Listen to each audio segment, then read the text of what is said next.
On the phone with us, the author of the new book, Behind the Bell. You might know him as Screech Powers. He is Dustin Diamond. Dustin, good morning, sir. Thank you for having me on the show. Now, the first thing we got to do is we got to dispel the rumor. You are not the brother of Mike D from the Beastie Boys, correct? No, my house is not in foreclosure. I didn't lose my car. I'm not living under a bridge. I didn't die in New Zealand. I'm not Neil Diamond's son. All the favorites.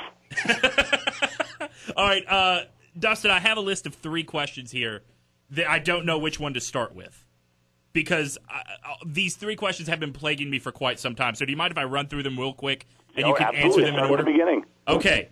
Number 1, how many of the 3 main chicks did you have sex with? Well, I'll tell you this. I did not hook up with any of the 3 main cast members. Right. And I'll tell you why. You know, when you're a kid, when you're in like high school, 1 year can mean the difference between hanging out and not hanging out. Oh, yeah. Right. You know, freshmen don't want to be, sophomores don't want to be seen with a freshman. Well, when you've got a bigger span, when I was 11, when I turned 12, Elizabeth Berkley was pushing 17. So, I mean, when you've got 5 years, when you're a sophomore in college and I'm just becoming a freshman in high school, Sure. I was the tag-along little brother. Okay. But, so I was kind of like the fly on the wall for a lot of these things. But the fly on the wall had journalism skills and photographic memory. So they let you watch, is what you're saying. Well, you got to read the book. All right, number 2, because here's something I always figured was the case when you guys would do appearances as cast member, to promote the show. That was a time when you would go to malls all the time, right. and the kids would just flock. I mean, it was insane. I always figured that because the character Screech got treated like garbage on the show, that a lot of the fans, being as young as they were, would find it hard to separate reality from the show. And I would imagine that there were times you weren't treated very nice by the fans. Yeah, I mean, you get that a lot, but you get that in all aspects of life. Life is an extension of high school, so, I wasn't that character in my school.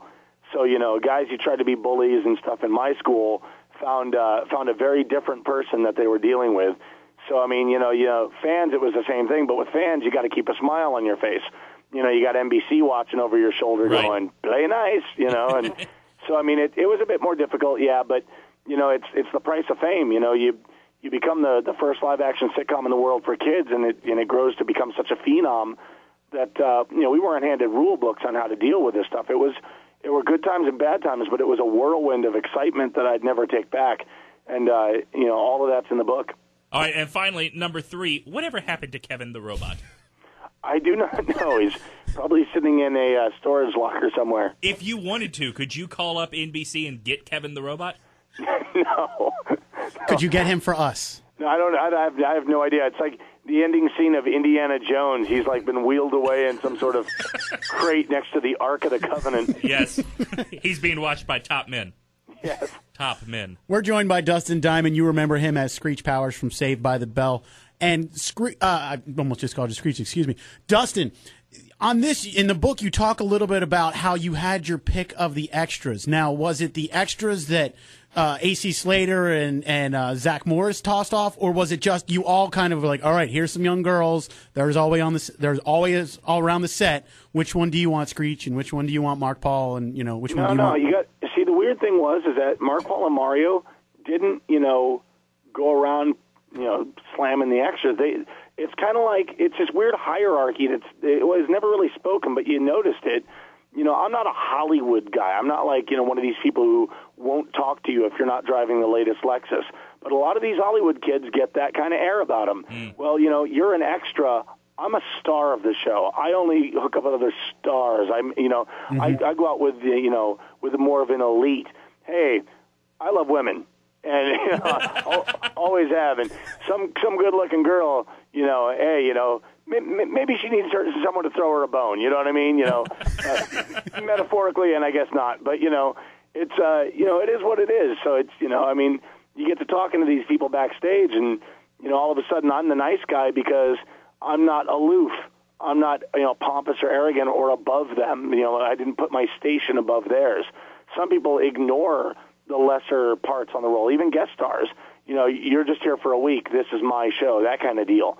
And I never understood why people treated others that way. Man, that is a great scam going on there. That is fantastic. I should have thought of that. Now, was there an extra or perhaps a guest star that you hooked up with that has gone on to larger celebrity now that people would definitely know if you drop their name? There would absolutely be. Do you know how many people went on from Saved by the Bell to do bigger things?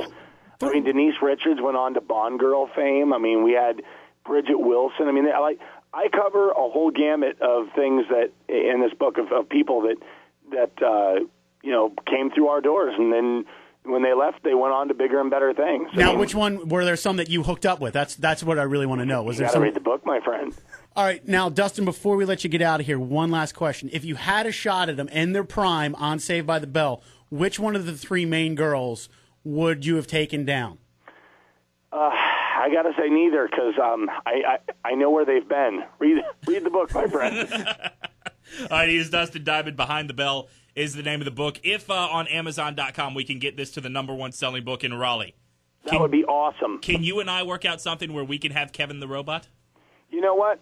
If I reach #1, if I become a New York Times best-selling author off this thing, I will probably get a friend of mine to help build you your own personal Kevin the Robot. You don't even have to call him Kevin. But I want to call him Kevin. But they would call him Kevin. Well, you can call him Kevin. Or Kevin, too. Why do I have a sense there's someone in the studio right there not mentioning any names, but they want a female version of Kevin? And the sad thing is he's married with a child. It is horrible. I just want my own robot, that's all. He has for 4 years. We've done the show together. He wants a robot. That's the first thing he said. I want a robot. Hey, if I make bestseller, we'll see what we can do. Fantastic. Behind the Bell's the name of the book. He's Dustin Diamond. Dustin, thanks a lot, buddy. You got it.